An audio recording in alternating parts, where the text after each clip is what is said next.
Hello guys, welcome to another video. This one is paper 2 for October-November 2019 of syllabus 4048, which is from the Singapore papers. Now, if you guys want me to do more of those papers, you can send me links or papers to my email directly. I will leave a link in the description below. Now, let's move on to question number 1. Now, part 1a, we have simplified this fraction, as you can see. So we have this divide by this, so two fractions. As you guys know already, whenever we have divide, we like to change divide to multiply. So the first one remain the same. It will be 4p square r divided by 3. Now we change divide to multiply, and then we have to flip this upside down. P goes up, and this one will go down. Okay, so now we have to simplify. So here we have 2. Go away. You have 2 here. Here we have r. That'll be 1. That will be square. Now we just have to multiply the remainings. 2p squared times p. That will become 2p cubed divided by 3 times r squared. That will be 3r squared. And this is your answer for part A. Now for part B, we have this equation. We have to find the value of a when b is 6 and c is equal to -2. So we place the values in the fraction. A will be 3 times b plus b is actually 6 plus 4 times c divided by 5 minus b, which is 6. That will become 18 minus 8 divided by -1. That will become 10 minus 10 as your answer. Now for paper 2, you can always use your calculator. You can always double check, and I advise to do so because it is always best to check and not make silly mistakes. Okay, so now for part 2, express b in terms of a and c. So we have to make b become your subject of formula. So right now we have a is equal to 3b plus 4c over 5 minus d. So now we want to combine the b's together. We have two b's, as you can see.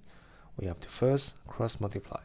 So you will have 5a minus ba is equal to 3b plus 4c.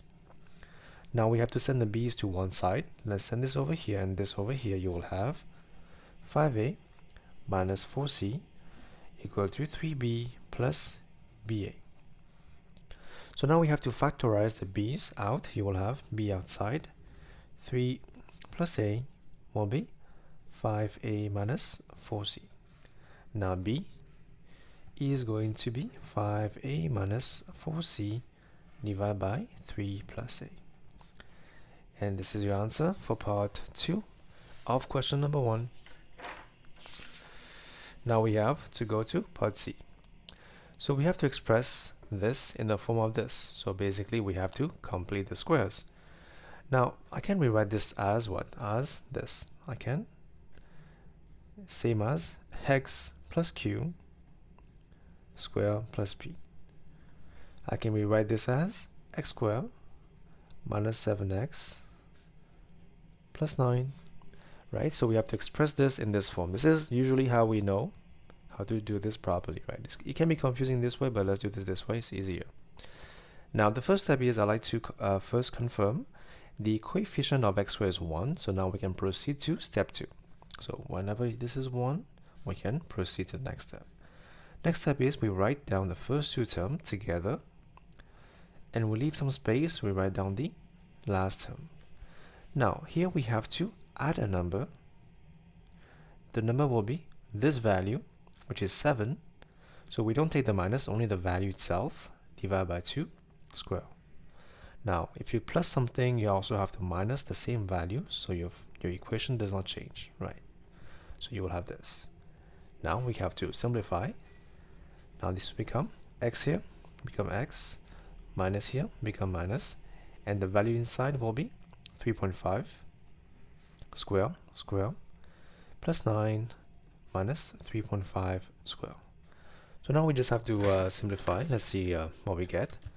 9 minus 3.5 square, that will be minus 3.25. So your answer will be x minus 3.5 square minus 3.25.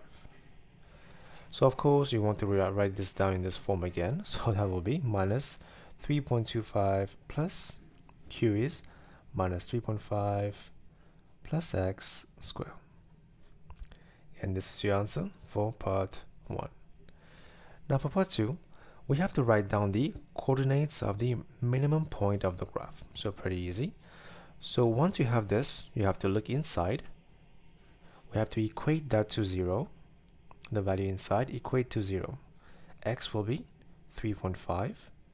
And for the y value, we just look at the n of the equation. So this will be your minimum point, 3.5 and minus 3.25 based on this equation. Now for part D, we have to solve. Solve means we have to find the value of x. So step by step, let's first look at the left hand side. So here we have two fractions. They have different base. We have to make it become the same base. So first, let's just multiply them by each other. You will have x minus 3 times x minus 1. And then we can cross multiply. You will have x minus 1 plus 6 times x minus 3. And that is equal to 2. So now again, we have to cross multiply. You will have x minus 1 plus 6x minus 18 is equal to 2 times x minus 3 times x minus 1. So now we have to expand the brackets and simplify. So on this side we'll have x plus 6x, that will be 7x minus 19, and that will be 2 times x squared minus x and minus 3x plus 3. So simplify again, that will become 2 is outside. Here we have x squared minus 4x plus 3, 7x minus 19, that will be 2x squared minus 8x plus 6. Now let's send everything to one side. You will have 2x squared minus 8x minus 7x plus 6 plus 19 equal to 0. Okay, so now we have to simplify again. So 2x squared minus 15x plus 25 is 0. Now we have to factorize. So 2x squared will be 2x times x, and 5 we know by 5 times 5, 25 is 5 times 5. Now to get minus 15, we have to have minus 10 and minus 5, right? To get minus 15. Now we have to check. Minus times minus is plus, so this is good. Now x will be 5 over 2, or x will be 5. So these will be the two values for x based on this equation. That will be question number 1. Now let's move on to question number 2. So here we have x is a point inside of triangle ABC. So we have A, B, C as a big triangle, and x is a point inside of the triangle. Now we have AB as 7.5, BC as 8.3, BX as 6.4, and the angle, this is 112 and 27. Now question number 1 is we have to find the value of CX. So how would you find CX? Now if you observe, we have a triangle CXB. We know these two sides and we know the angle in between. So in that case, you can use your cosine rule. Okay, so basically we write cosine of the angle, which is 27 degrees, is equal to this side square and the other side square minus cx squared divided by 2 times the two sides, 6.4 and 8.3. This is your cosine rule formula, and then we have to find the value of cx. So first we can just evaluate and cross multiply. So 2 times 6.4 times 8.3 is 106.24 cos of 27, and this is 6.4 squared plus 8.3 square. That will be 109.85 minus cx square. So cx square will be what? You have to send this over here and this over here. Minus 106.24 cos of 27. Have to use degrees. That will be 15.189. So cx will be square root of that. That will become 3.90. Correct to 3SF. So cx will be 3.90 correct to 3SF. Now for part B, we have to find the angle XAB. Now, where's XAB? XAB. So we have to find this angle. Okay, so now if you observe, we have another triangle, which is triangle XAB, this one. We know this angle, we know this side, and we want to find this angle. So we have to use the sine rule, because we know this is opposite this, opposite this.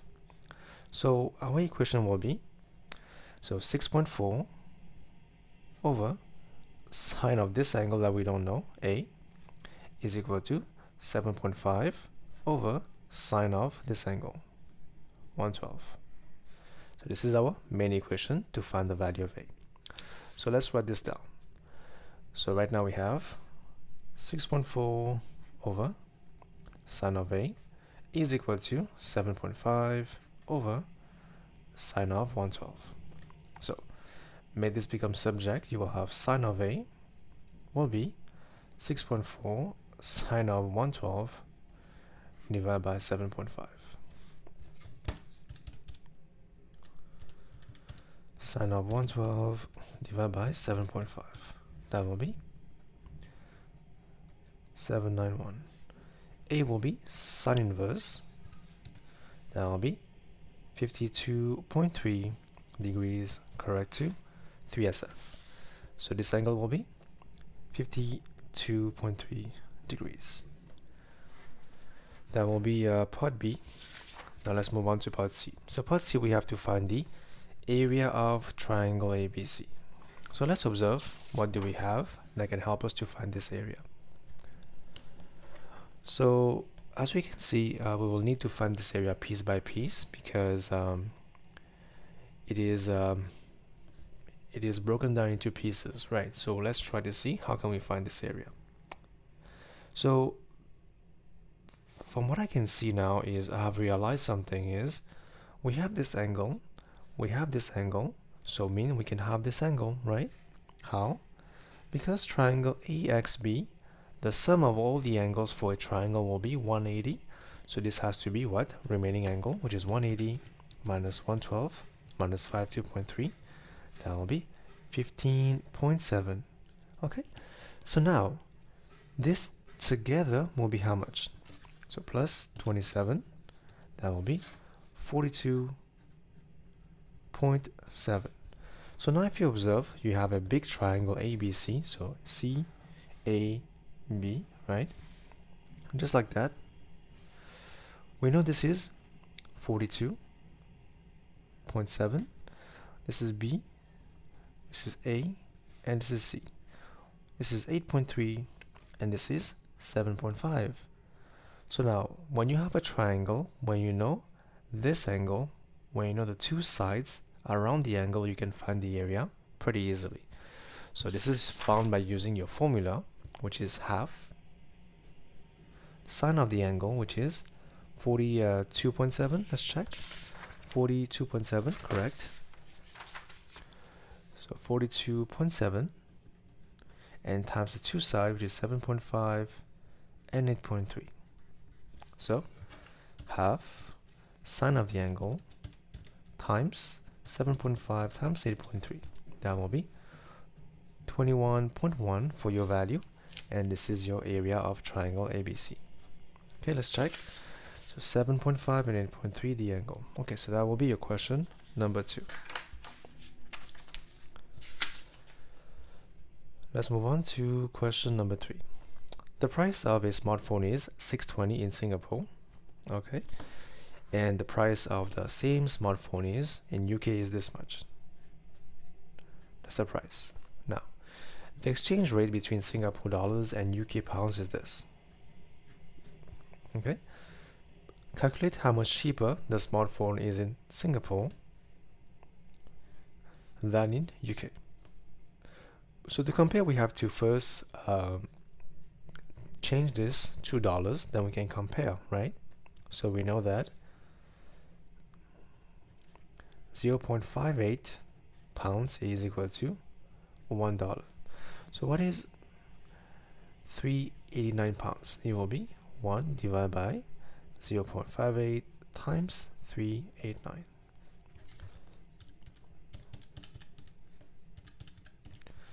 That will be 670.689. Okay, so this is dollars. Now we have to minus to find the difference. So the difference will be 670.689 minus 620. That will be 50.689. Now correct to 3SF, we can write 50.70.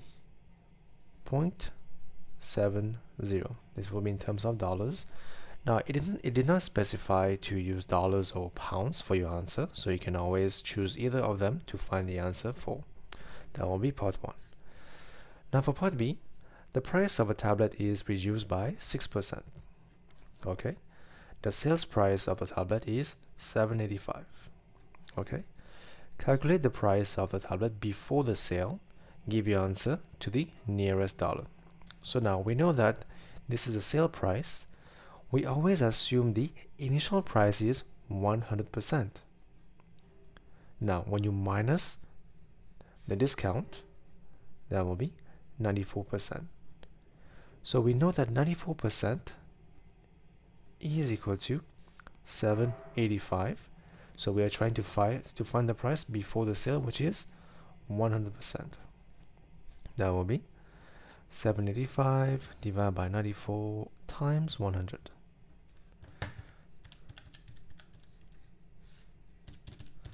That will be 835.106. This is the price before, so now price correct to the nearest dollar. That will be 835. That will be your answer for part B of the question.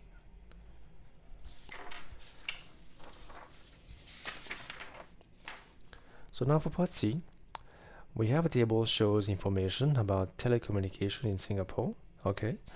Now calculate how many more mobile phone subscriptions, which is this one, right, were there in 2015 than in 2010. So we just have to minus 8.21 times 10 power 6 minus 7.29 times 10 power 6. Now the first step is we can just factorize this outside because they are the same. So times 10 power 6 will be outside. On the inside you will have 8.21 minus 7.29. That will be 0.92 times 10 power 6. But you have to give your answer in standard form, so you have to move one decimal place. That will become 9.2 times 10 power 5. That is part 1. Now for part 2, calculate the percentage increase in the number of broadband subscription from this year to this year. So percentage increase is equal to what? Increase divided by initial amount times 100 for percentage. So first let's find the increase from this year to this year. So it is for the broadband subscription. So this is, find the difference. So we have 1.2 times 10 power 7, right, minus 7.85 times 10 power 6. That will be this much. That is the difference that we have. Let's double check because it seems to be wrong. So 1.2 times 10 power 7, let's use a bracket this time, minus 7.85 times 10 power 6. Yep, it is right. Okay, fine. So this is the increase, which is 4.15 times 10 power We have 1, 2, 3, 4, 5, 6. 6. Okay. Now this increase divided by the initial amount, which is 7.85 times 10 power 6 times 100 for the percentage. So this divided by 7.85 times 10 power 6 times 100, that will be 52.866%. So we have to provide the answer correct to 3SF. That will become 52.9%. Now for part 3, the population of Singapore is in 2015 was this much. Okay. Calculate the mean number of SMS sent per person per day in 2015. Okay. So this is so what do we know about the mean? How do you find the mean? Mean will be total number of SMS, right? Divided by the number of people, population. This is for the year, actually, per person. Now per day you have to divide by 365. So let's do one by one. So first let's go to 2015. Let's find out how many SMS we have. We have 1.14 times 10 power 10. So first we have SMS will be 1.14 times 10 power 10 in 2015. Now divide by the number of people, it's 5.54 times 10 power 6.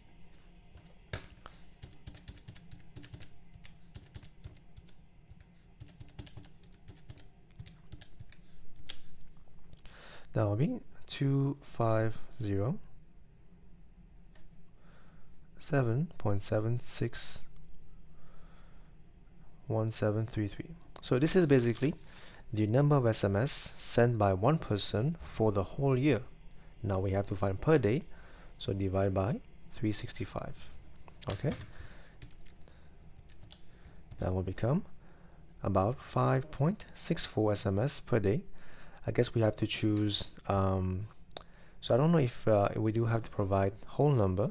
Usually we cannot send half an SMS, but I think it's the mean, right? Calculate the mean, should be exact value. So that will be your exact value, correct to 3SF.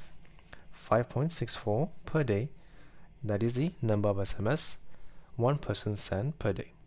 Okay, that will be your answer for part 3 of question number 3. Now let's move on to question number 4. The variables x and y are connected by this equation. Okay. Now question part 1 is to find the value of p. So p is when the value of x is minus 4. So replace in your equation. You have minus 4 cubed divided by 5 minus 2 times minus 4 plus 1. That will be minus 3.8. So that will be your value of p. Now question is, on the grid opposite, we have to draw the graph between this and this. So the graph will be given to you. The graph paper will be given to you, so you can draw this directly on the grid. So the first point that we have is minus 4p. P is minus 3.8, so that will be about this value.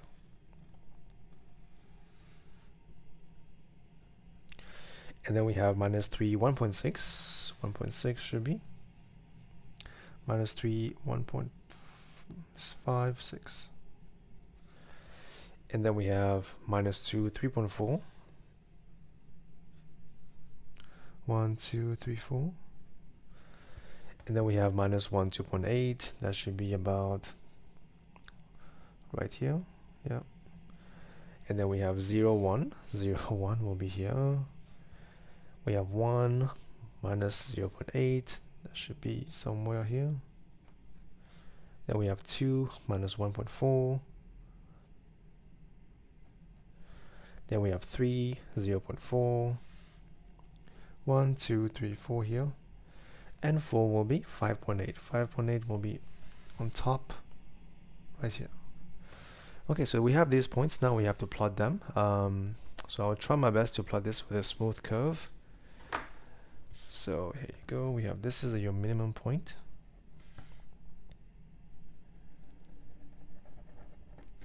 Okay, so you will be using a pencil, so your graph will be, I think, will be smoother than mine.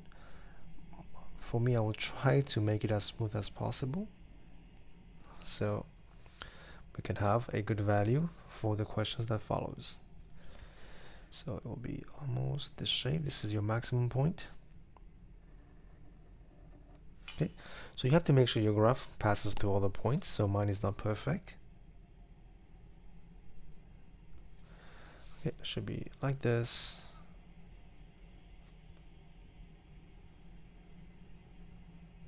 Okay, this is the point here. And then this one is the last stretch for this part.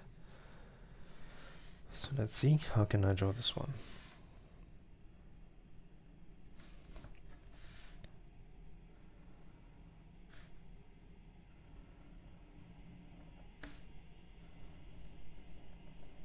Okay, there you go.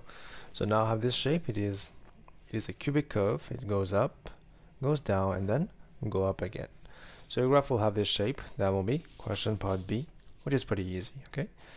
Now for part C, we have to use the graph to write down an inequality in x, right, in terms of x, to describe the range of values where y is more than 4. So first, to know this, we have to draw this line. Draw the line of y equal to 4. Where's that line? So that will be, so it will have to be a horizontal line. So here we go. It will be here.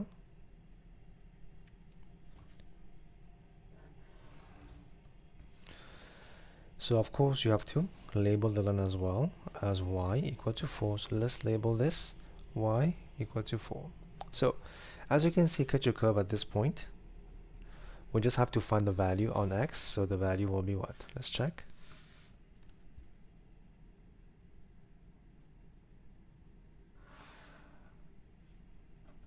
Okay, so for me it shows to be about, so it is 3, 1, 2, 3, 4, 5, 6, 7. I would say 7. Let's take it to be 7, a round value. So 3.7 for my value of x. So here we need something. Let's go to the question. We need the value of y to be more than 4, to be above this value, right? So that is only possible if x is more than this value. Okay, so it will be for x more than 3.7. As you can see, as your x increases, right, the value of y will be more than the value of 4. So that's why we take x will be more than 3.7. Now for part D, on the same grid, we have to draw this line. Now this is a straight line, as you can see. We have to find 2 points and then connect them together. So one by one. Let's take x to be 0. What is the value of y? Y will be 2. That is our first point, right? And now we can take x to be, let's take x to be what value? Let's say 4. X to be 4, what will be?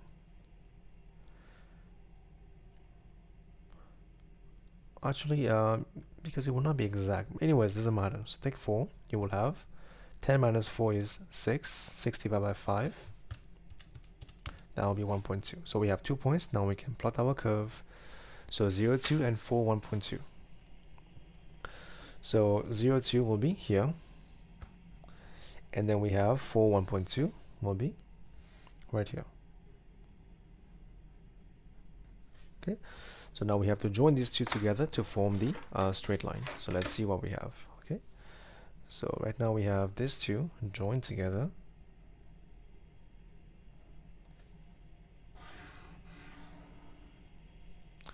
Okay. Continue this one as well, because you want to show exactly where this line cuts your curve as well. So that's why you have to show on those 3 spots. Now this is done. Part 1 is done. Now you have to show all the points. Show that the points of intersection of the line and the curve give the solution of this. So pretty easy. Whenever you have to show you have an equation, so you have to use that, right? So the point of intersection, so what is the point of intersection? It is where your line meets your curve. So basically you're solving a simultaneous equations. So your first equation will be y equal to x cubed over 5 minus 2x plus 1, that is your curve, and your line is 5y plus x equal to 10. So now we have to solve this simultaneously. So here we have y, here we have y, so replace y by this y. You will have 5 times x cubed over 5 minus 2x plus 1 plus x equal to 10. Okay, so let's simplify. So times, you will have this will cancel out. You will have x cubed minus 10x plus 5 plus x will be 10. So you will have x cubed,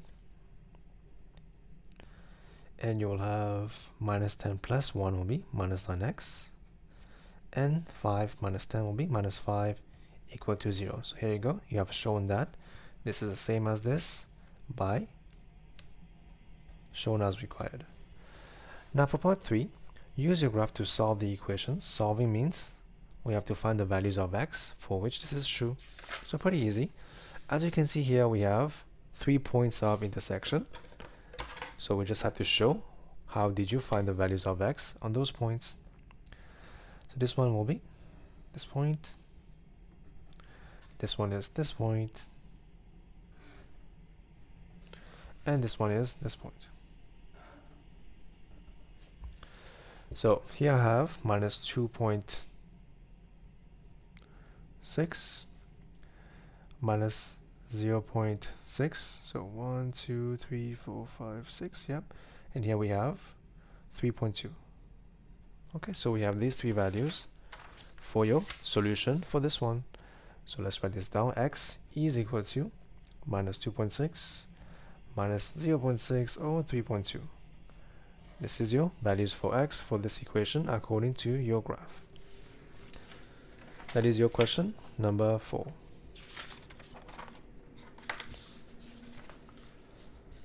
Let's move on to question number 5. So the diagram shows part of a number grid. Okay, a rectangular column outlining 4 numbers. As you can see here, this is a rectangular column. As shown, can be placed anywhere on the grid. So it can be moved left, right, up, down, anywhere on the grid. But it will outline 4 numbers. Okay. So part 1.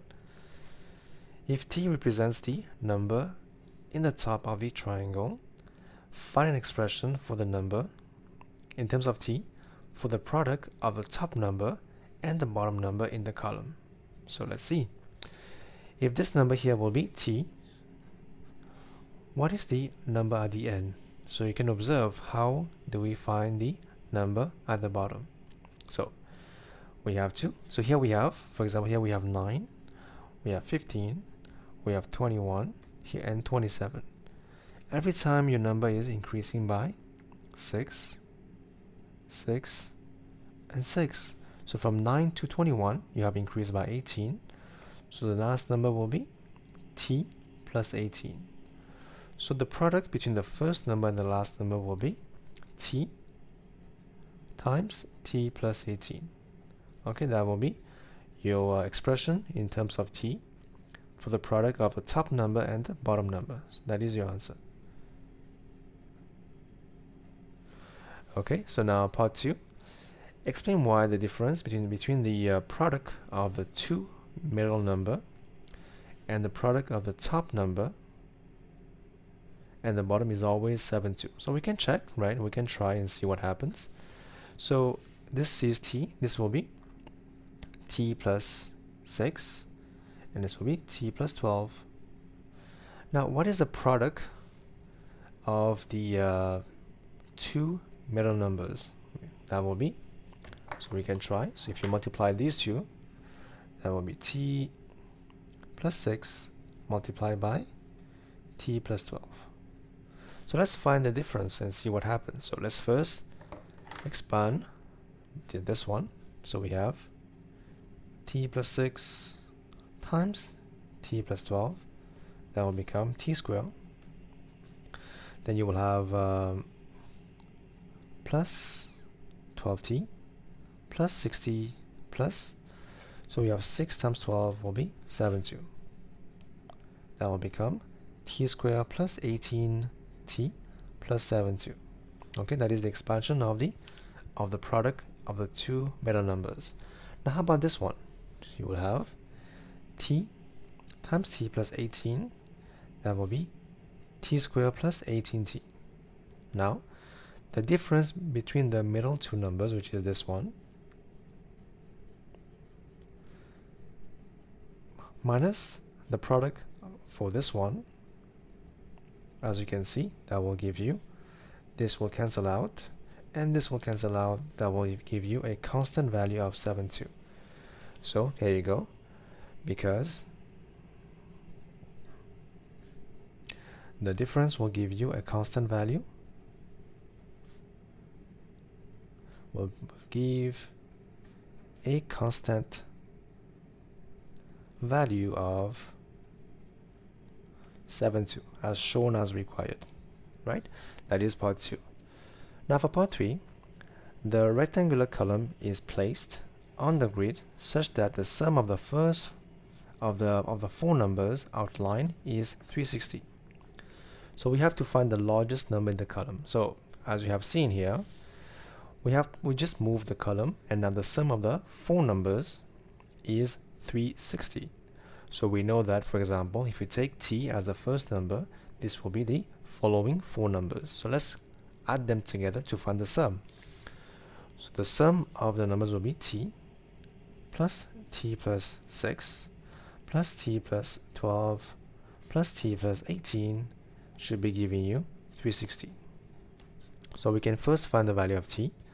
So 1, 2, 3, 4, that will be 4t plus 6 plus 12 plus 18, that will be 36, and that will be 360.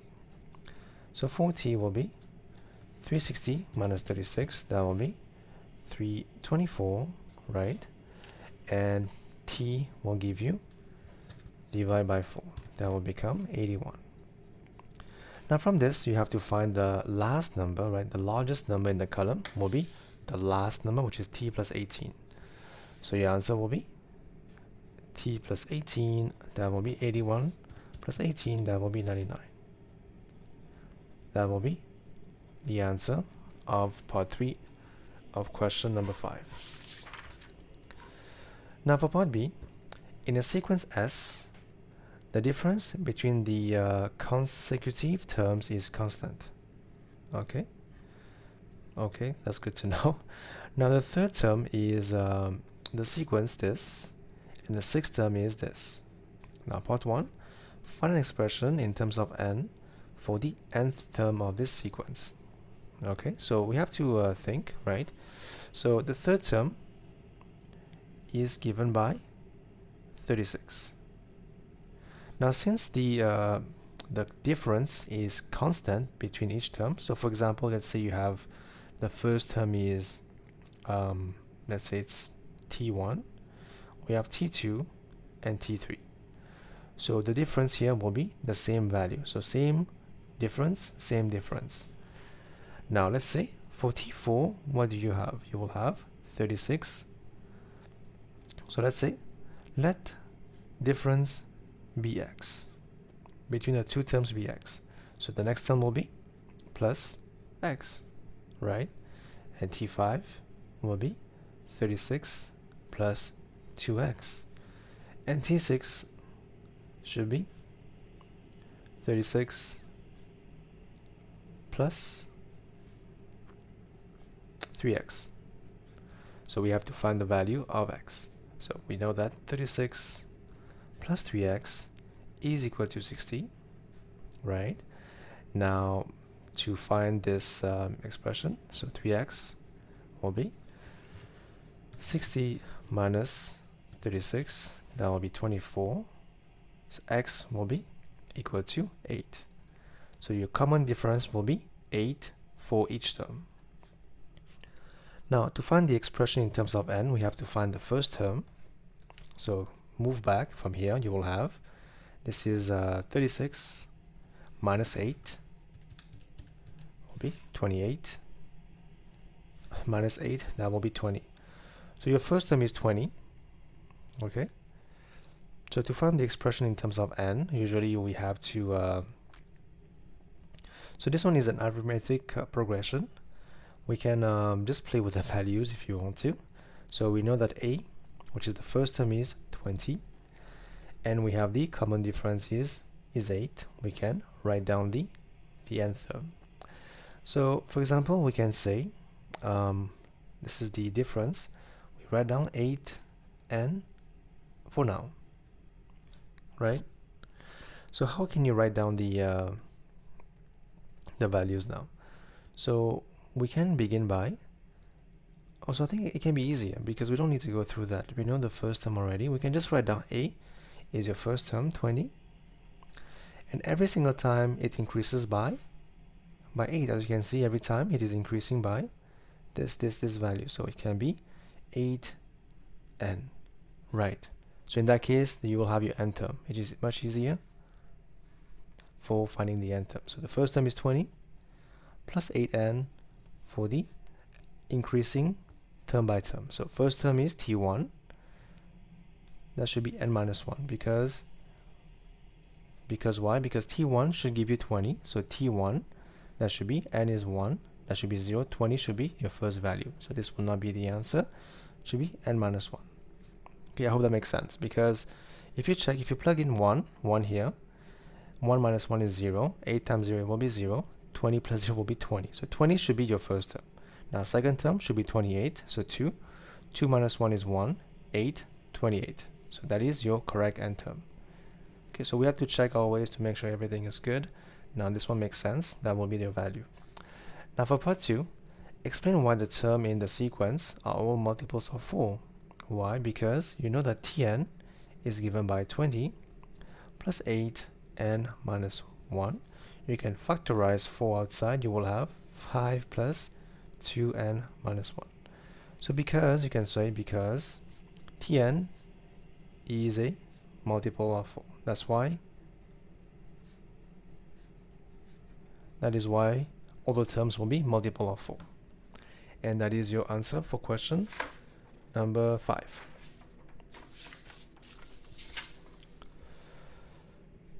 Let's move on to question number 6. So here we have a circle. We have A, B, C, D, E, as you can see here. And we have AC is a diameter of the circle. Okay. Now we have angle OAD as 23, and angle ADE as 42. Now part 1, find giving reasons for each answer angle ABD. So where is ABD? ABD. So we have to find this one.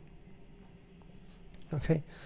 So the first thing we can know is that since we have a diameter AC, if you have a triangle over the diameter, you have 90 here. Right. Now we observe we have this angle. It is on the same arc as this one, so this will be 23 as well. So which means to find this one, we take 90 minus 23. That will be 67. So your answer for part 1 will be 67. Okay, so this is your answer. Reason why is because 1 by 1, we know that angle ABC is 90 because it is angle over diameter, and then we know that angle CBD is equal to angle of OAD, because why? Because it is angle over the same segment or over the same arc. Okay, that will be your answer. Because of that, you can derive this is 67. Now for part 2, we have to find the angle EAD. So where's EAD? EAD. So find this one. So how can you find this angle? Let's observe to see what can we derive, right? So it seems to be somewhat tricky. So we have this angle. We know this is the radius, right? So which means this also will be the same value, which is 23, right? And what else do we know? So to find this, we may have to find everything here, or everything here, because we can use a rule about the complementary angles. But let's see something else, if we can find anything else. So if this is 23, this has to be what? Because we know the angle at center is always twice the angle at circumference. That will become 23 times 2. That will be 46. Okay. So we know this has to be 23, right? Because they are the same. This is 46. And how about these two? Because they are also radius, right? So this has to be the same. So 180 minus 46 divided by 2, that will be 67. Okay? So now if you observe, everything together here will be what value? You will have 42 plus 23 plus 67 will be 132. So everything here will be 132. So if you take this shape out, let's take it out, you will have, so let's do this. What can we do? We have 1, 2, 3, 4. Let's take out this shape. You have E here, D, C, A, right? You have this shape. This angle here will be 132. This is E, D, C, A. Now, because it is a quadrilateral, four side, you know that these two angles have to be supplementary to each other. So what do I mean? I mean that angle A plus angle D have to give you 180. Because they all touch the circumference, we can use this theory. Now angle A has to be 180 minus 132. That will be what? That will be 48. So basically angle A here has to be 48. So to find this angle, we have to do 48 minus 23. That will be 25. Okay, so this angle A will be 25. So that's why you know angle EAD will be 25.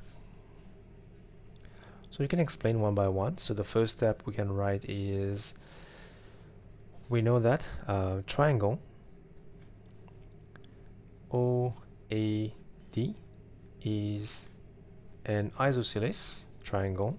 Because of that, we know angle ADO is also 23. Then next step, we know that angle at center, which is DOC, is going to be 46 because it is angle at center, right? Now next thing we know is the triangle DOC is also an isosceles triangle. Because of that, angle ODC will be 67. So now with everything combined together, we have concluded that angle EDC is equal to 132. And from this, we can say since angle A and angle D are supplementary, which means their sum has to be 180, supplementary. From this, you can conclude that angle A has to be 48, and finally angle EAD have to be the value of 25.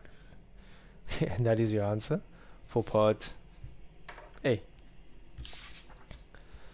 Now for part B of this question, we have PQ are points on the circle center O. Okay, and also we have, this is radius 4.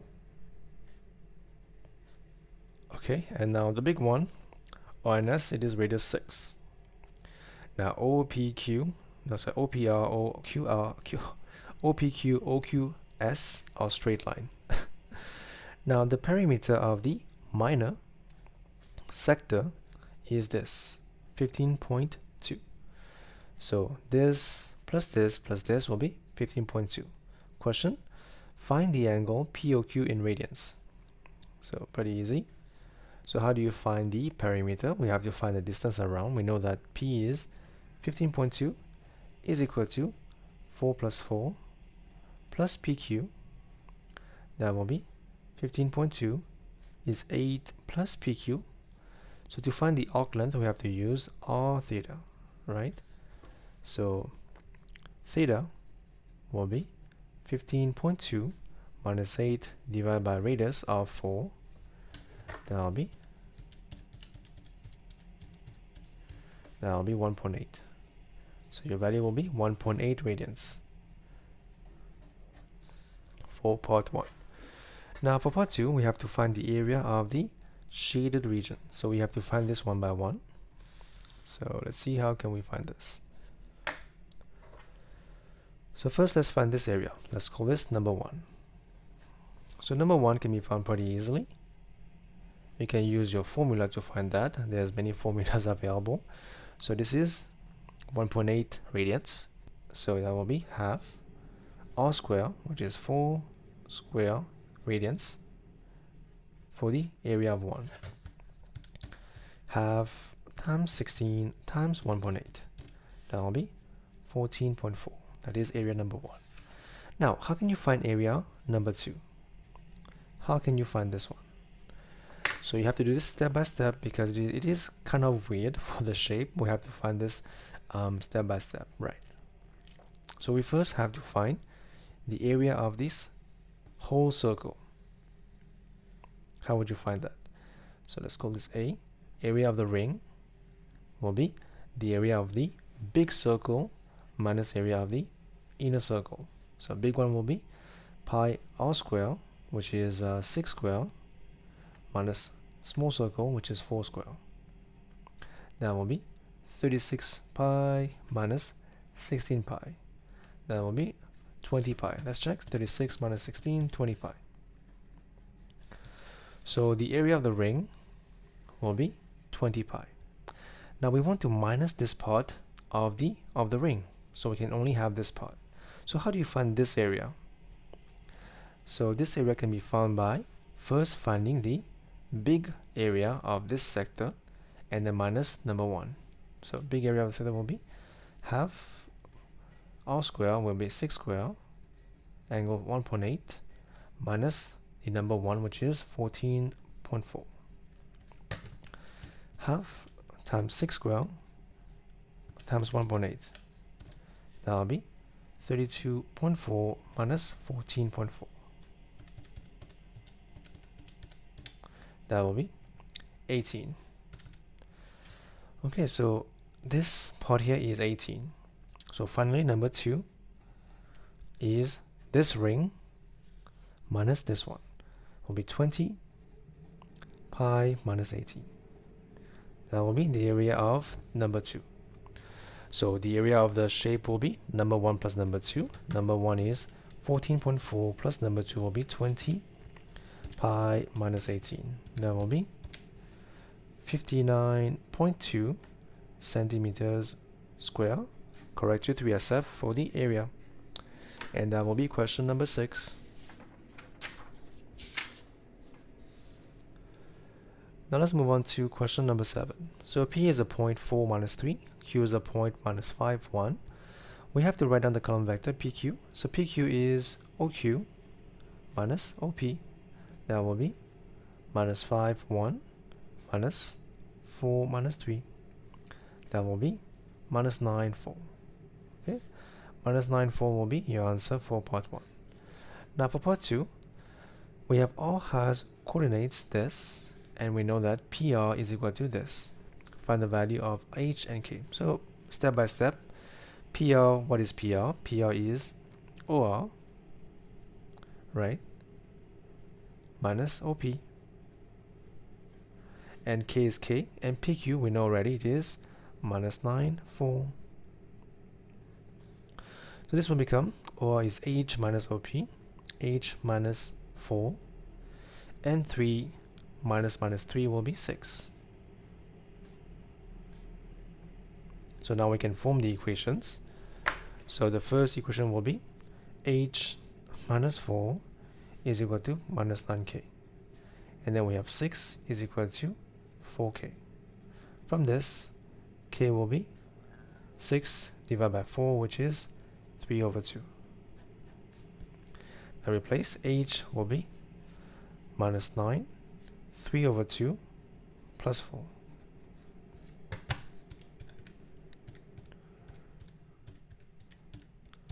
That will be minus 9.5. Okay, so the answer will be h is minus 9.5 and k will be 3 over 2. Okay, that is your answer for part A. Now for part B, we have the triangle OAC, as you can see. Okay, and then we have B is a point here. OA is A, OB is B. Now we have ratio of OB and BC is 2 to 3, which means, so we have OB and BC. Okay, so this is ratio of 2 to 3. We know OB is B, so what is this value? That will be 3 over 2b for BC, right? Now part 1, we have to express in terms of AC in terms of A and B. So where is AC? AC will be this A going to C. So we have to do A going to O, O going to C, right? So let's do that. So AC will be AO plus OC. AO is minus A plus OC. OC is OB plus BC. That will be minus A plus B plus 3 over 2b. That will be what? Minus A. This is 1.5. That will be plus 2.5b. This is your answer for part 1. Now for part B, we have to express XB in terms of A and B as simply as possible. So where's XB? XB will be this one. Now, X is a point on AB such that AX is 1 to 2. The ratio is 1 to 2, which means AB together has to be 3. So first let's find the value of AB. So AB is this direction, so A will be AOOB minus A plus B. Now to find the value of, we have to find XB will be 2 over 3 of AB, right?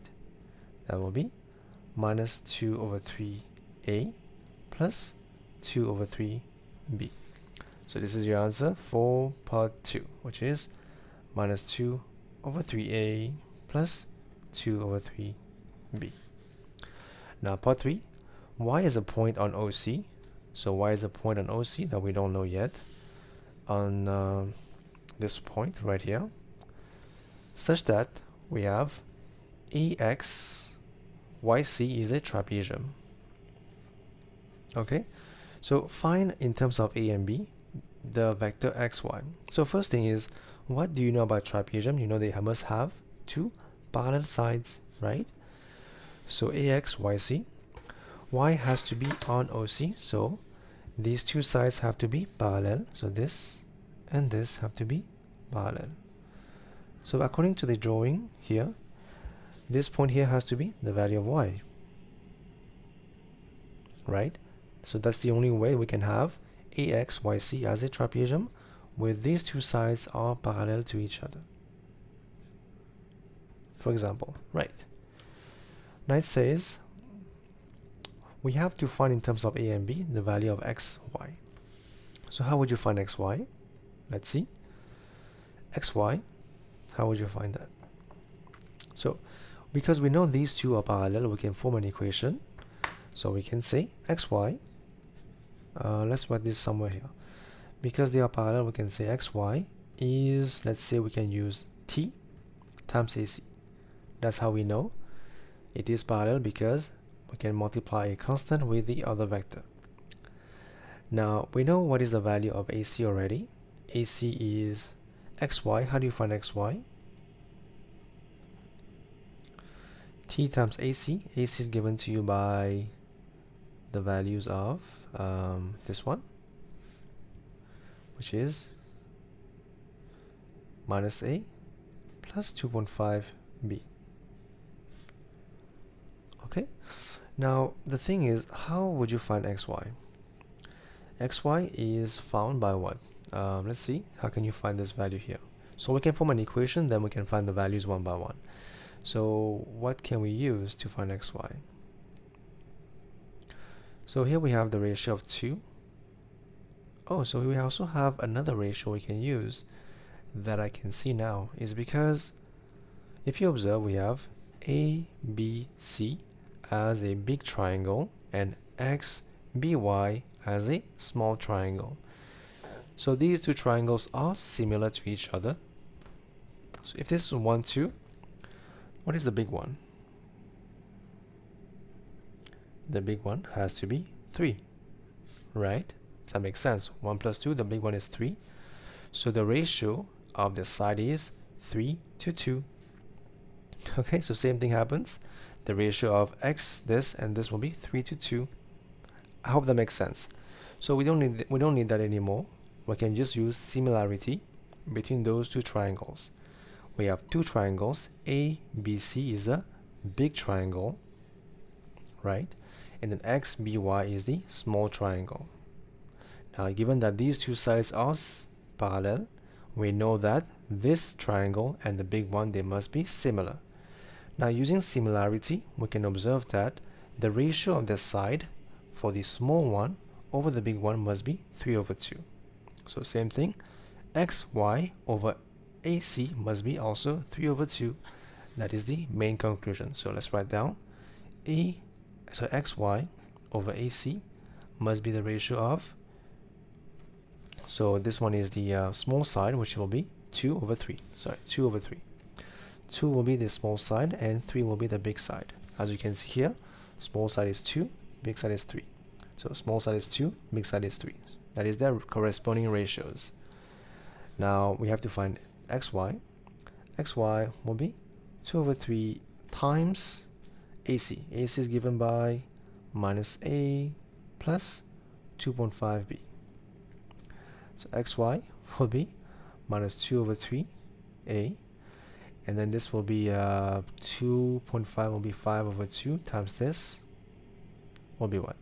So 5 over 2 times 2 over 3, that will be 5 over 3B. And this is your answer for part 3 of this question.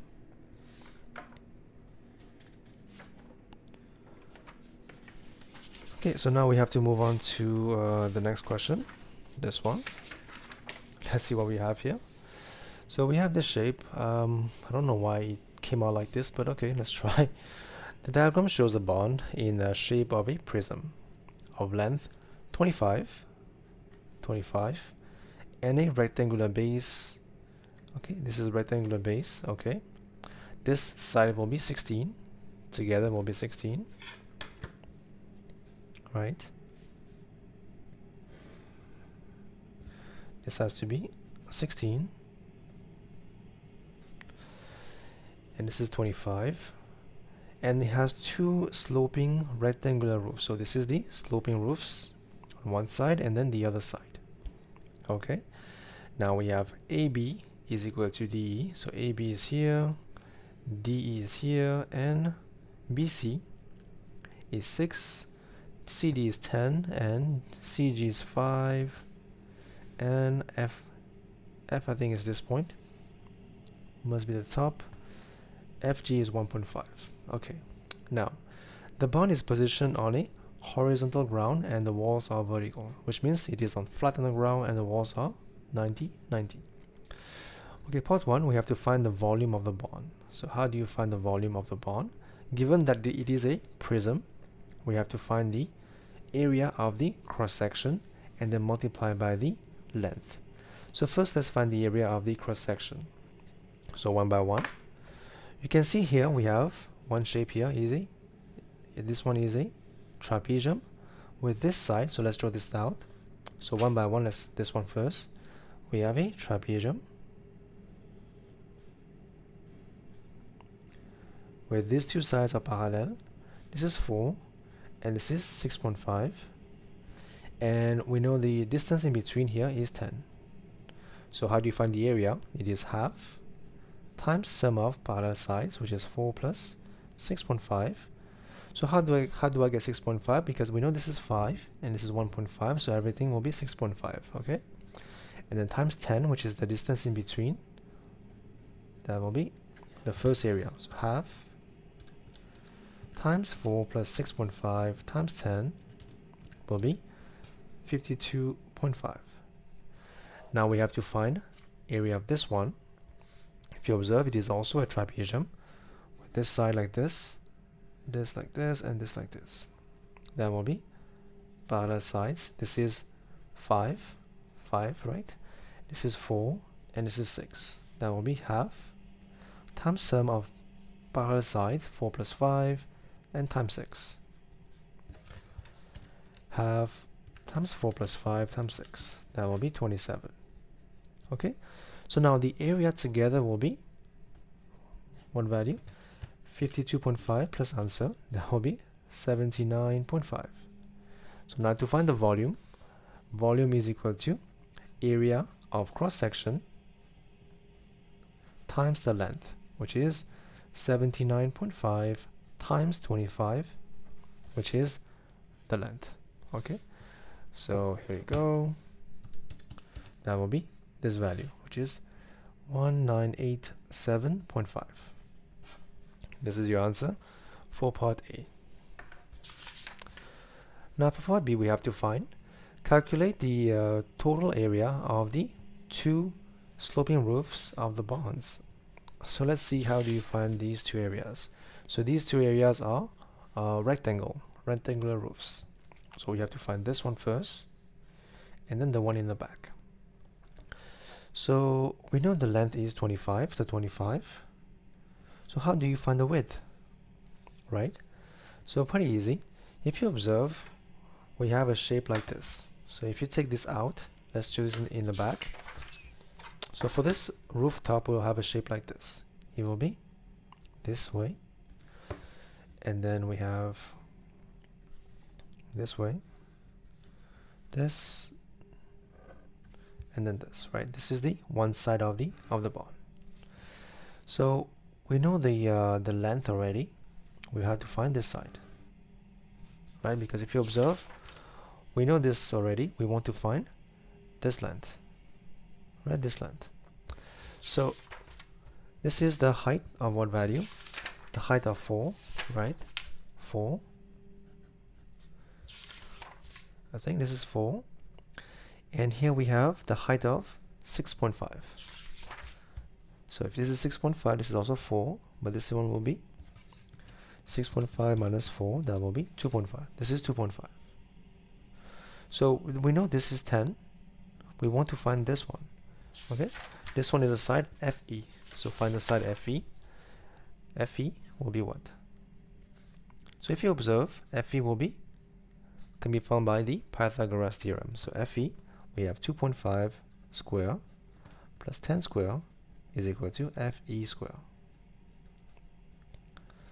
So FE square will be 2.5 square plus 10 square. That will be 106.25. So FE will be 10.3. That will be the length, the width of FE, which is 10.3. So now we can find the area of this one, which is 10.3 plus 2. This is part 1, right? So area of part 1 will be 10.3 times 25, right? That is part 1. Now we have to find also the area on the back of the shape. So how would you find that? Same steps again.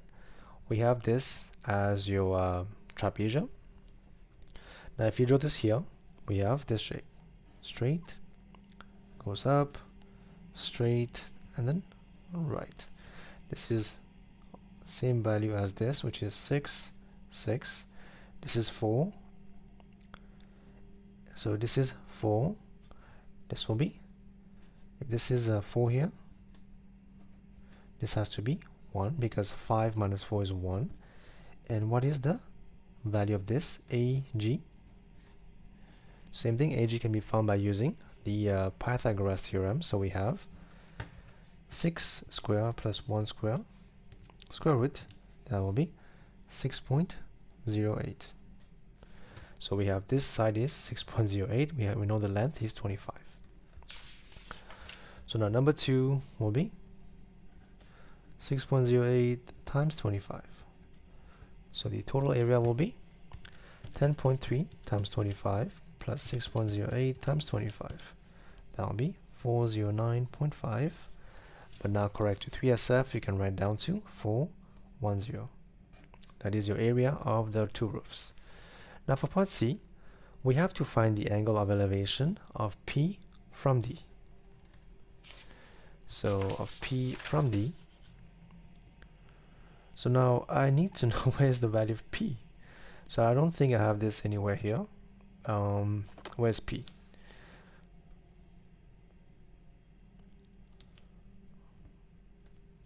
So I don't think it came out in this drawing. So I don't see where's my value of P. So we have A, B, C, D, E, F, G. So where's P? So I don't think it came out in this printing. So unfortunately, I will not be able to find this. But the main concept is you will have a triangle. Usually it will give you a right angle triangle, right? And then you have to find the angle of elevation. This should be D, and P should be somewhere over here. So you just have to find these two sides. Or you can find this side as well. And then you have to use SOHCAHTOA.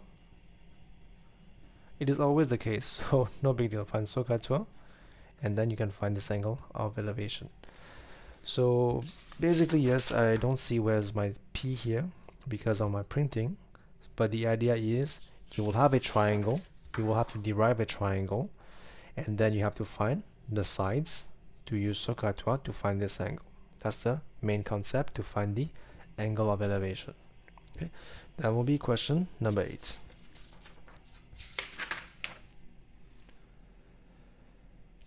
Now let's move on to question number 9. So we have two groups of students entered a science competition. Their scores are shown in the stem and leaf diagram. Okay. Now part 1, we have to find the median score for group A. So first let's count how many people in group A. We have 1, 2, 3, 4, 5, 6, 7, 8, 9, 10. So we have 3, 4, 5, 6, 7, 8, 9, 10, 11, 12, 13, 14, 15, 17, 18, 19, 20, 21, 22, 23, 24, 25.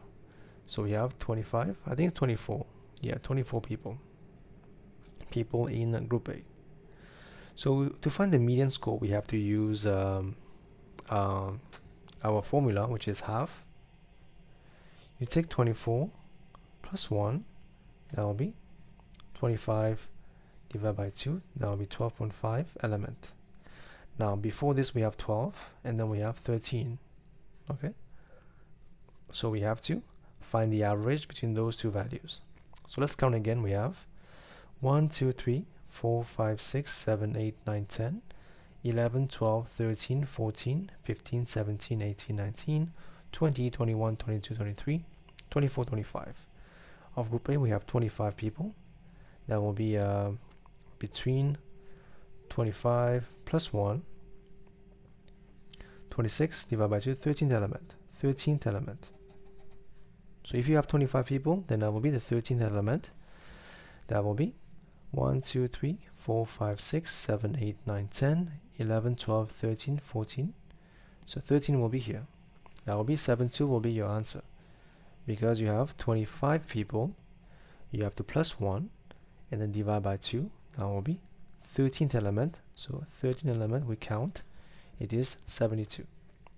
Now for part B, we have to find the range of scores for group B, right? Group B, we have to find the range. The range is the maximum value minus the minimum value. So max will be this one, 93, minus minimum will be this one, which is 50. Your answer will be 93 minus 50, that will be 43. Now for part 3, we have to calculate the percentage of students in group A who scored more than 70. So let's count.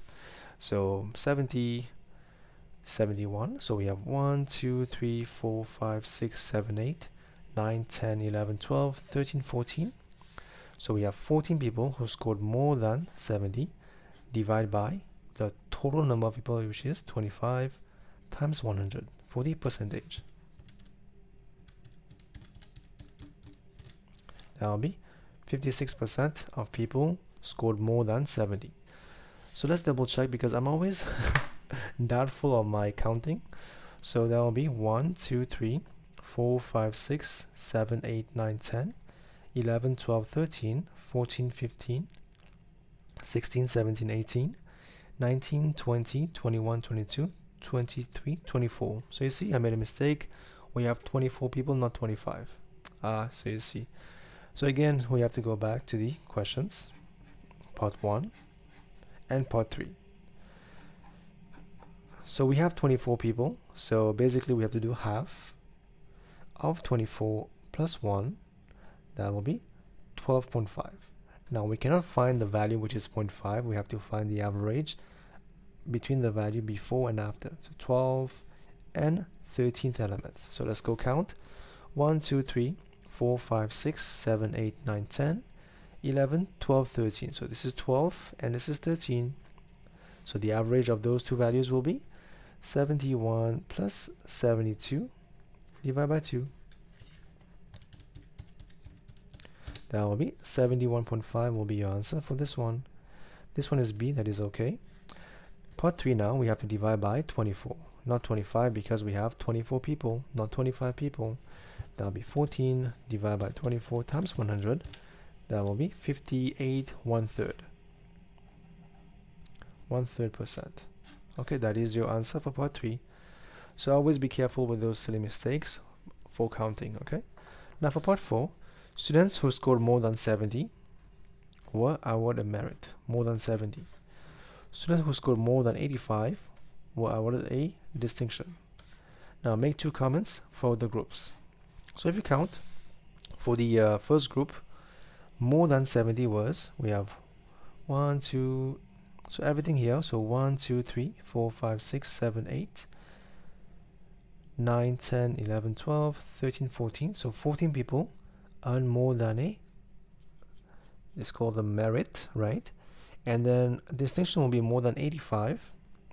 So 85 will be 1, 2, 3, 4, 5. So we have 5 people with a distinction. Now for group B, we have 1, 2, 3, 4, 5, 6, 7, 8, 9, 10, 11, 12, 13. So 13 people scored the merit. And now for distinction has to be more than 85. So we have this. That'll be 4 people. So let's find the percentage for the merit. So here we know it is 14 over 24 times 100. That will be 14 over 24 times 100. That is 58.3%.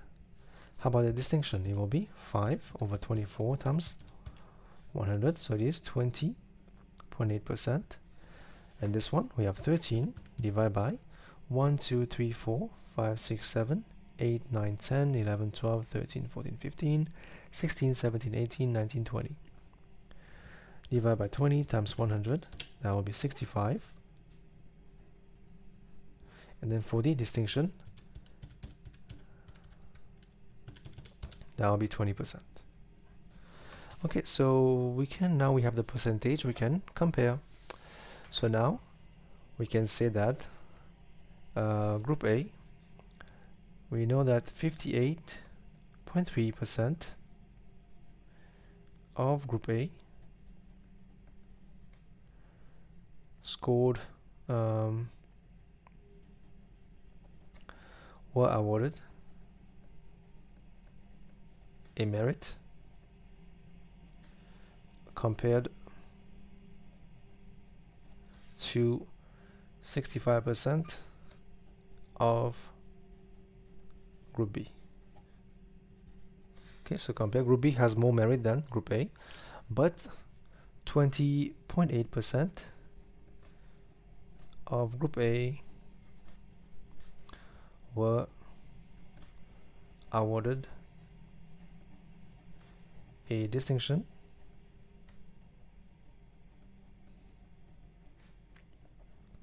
compared to 20% of Group B. So the point is, there's more distinction in Group A than Group B, the percentage wise. So by doing the percentage, you can compare those two, and you can make two comments about those two groups. That will be part A of this question. Now for part B, a bag contains 16 red counters and 9 blue counters. So everything will be 25 counters together. Now 2 counters are taken from the bag without replacement. Okay. Now then Shen says that the chance of both counters are blue is 81 over 65. Explain what he has done wrong. You can see exactly what's wrong is because Shen did not take into account the without replacement part. So because the question was without replacement, info, because he did 9, so basically he had blue, he did 9 over 25 times 9 over 25, so you get 81 over 625, which is wrong. You have to do 9 over 25, but then you have to remove, because we did without replacement, you will have 8 over 24. So your answer should be 9 over 25 times 8 over 24 should be 1 over 8. This should be your answer and not this one. Okay, that's why he's wrong. Now for part 2, draw a tree diagram to show the chance of the possible outcomes. So pretty easy. So we have red and blue, so red and blue, and then red and blue.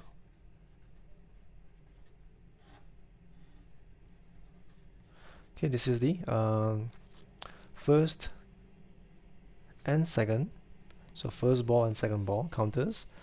So at first we had 16 red, so 16 over 25, and then B will be, blue is 9 over 25. Now if you take red, you will have 15 over 25, and blue will be the same. If you take blue, you will have 24, because no replacement, remember, 24, 16 over 24, and then you will have 8 over 24. So this will be your table of possible, the graph for the possible outcome, the tree diagram. Now for part 3, we have to find as a fraction in its simplest form that only one of the counters is red. So only one is red. It can be red and blue, or it can be blue and red. So that will be 16 over 25. That will be times 9 over 24, or is plus 9 over 25 times 16 over 24. 16 over 25 times 9 over 24 plus 9 over 25 times 16 over 24. That will be 12 over 25. This is your answer for part 3 of question number 9. Now let's move on to question number 10. Leila lives in Kuala Lumpur and drives a small family car. So she has a small family car. Now the table below gives information that Leila can use to work out her driving costs.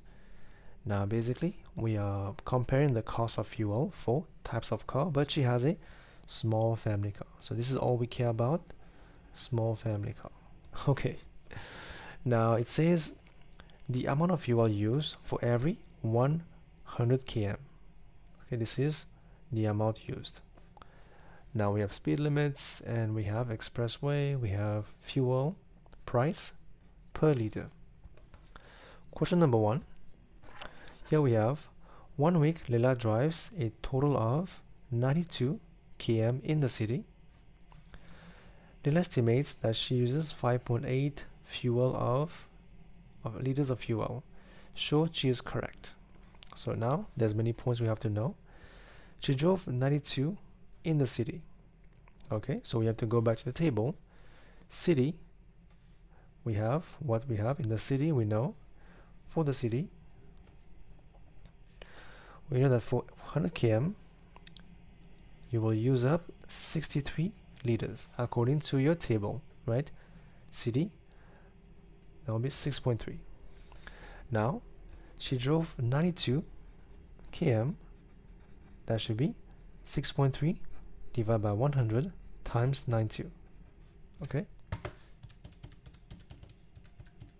that will be 5.796, but 3SF, that should be 2SF as here liters. So 3SF, yeah, 3SF is the value, sorry. So it is shown as required from here. Now for part B, Leila drives for 45 minutes on the expressway. 45 minutes, okay, at an average speed of 85 km per hour. Now, what is the formula for speed? Speed is distance divided by time. Now, distance will be speed times time. The speed is 85 km per hour times time. Time is 45 minutes, convert to hours, will be 45 divided by 60. That will be 63.75 km she drove. That's the distance she drove on the expressway. Now, find an estimate of the amount of fuel she uses. Okay, so we know that it is on the expressway and she drove this much. So distance will be 63.75 km. Okay, so let's see what is the answers. Expressway will be out of the city. That will be out of the city will be this one, 4.2. So we know that based on the table, we know that 100 km is used for 4.2 liters. So 63.75 km will be 4.2 divided by 100 times 63.75.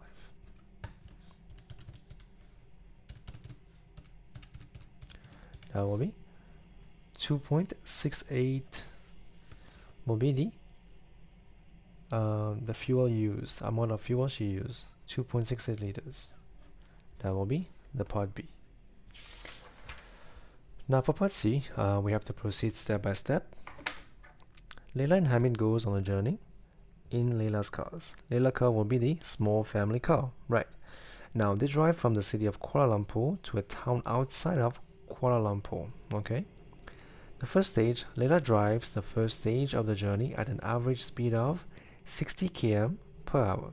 So now, we can first let distance in the first stage equal to x, right? So now you know speed is equal to distance divided by time. So time will be distance divided by speed. So time from here, stage 1 will be distance divided by speed. That is my first deduction on this information. Now, the second stage of the journey is 25 km shorter. So from this we can know it is x minus 25 for the stage number 2. Now she drives the second stage at an average speed of 75, which means the time taken for stage 2 will be x minus 25 divided by 75. Okay, everything together takes 3 hours and 15 minutes. So convert everything to hours. So 15 divided by 60 will be 0.25. That will be 3.25 hours. So stage 1 plus stage 2 will be 3.25 hours, the time taken. So from this we have, let's check, we have time 1 for stage 1 plus time 2 for stage 2 should be giving you 3.25 hours. So simplify, you will have x over 60 plus x minus 25 over 75 is equal to 3.25. Now we can simplify this equation. So let's first look at the left hand side. We have to make it become the same base. So 60 times 75, that will become 4,500. And then you cross multiply, you will have this, and then you will have this. 25 times 60 will be minus 1,500. That is 3.25.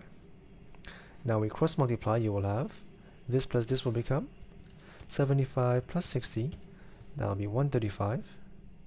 X is equal to 3.25 times 4,500 plus 1,500. That will be 16,125. X will be this divided by 135. That will be 119, 4 over 9. This is the distance traveled for x. Okay, that's the value of x. Okay, so now let's go back to the question.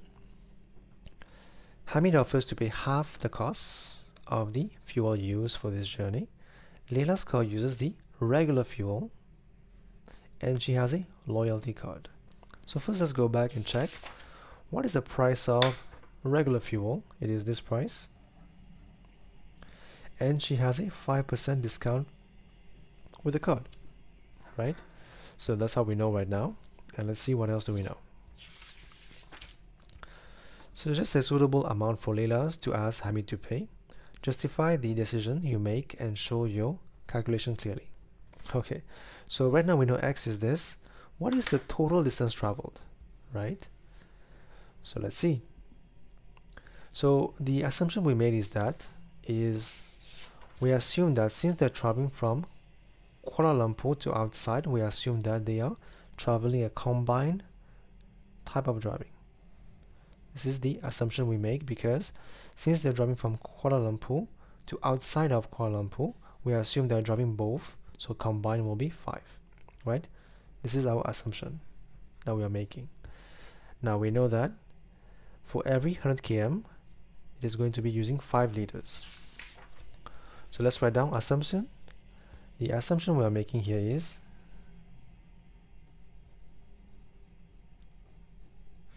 that we are taking type of driving equal to combine. This is the assumption we are making because they are driving both. We don't know how much, but that is the combine. We are taking that for the value in the table. Now, for this combine, we know what? We know that for every 100 km, it is using 5.0 liters. So what is the total distance traveled? Pretty easy. Stage 1, we know it is x, which is 119.4 over 9. Stage 2 will be x minus 25. Okay, so this plus answer minus 25 should be 21389. That is the total distance traveled. Total distance traveled. Now we know this is 5 liters. So let's see how many liters he uses.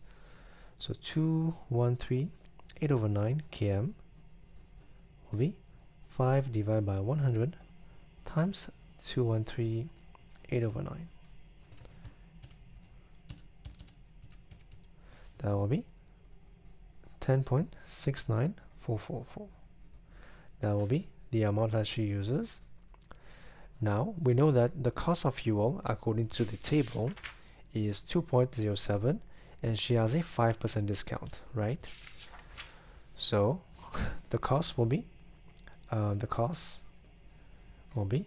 this value right here times 2.07, and since she has a discount of 5%, so we have to use 95% of the amount from this cost.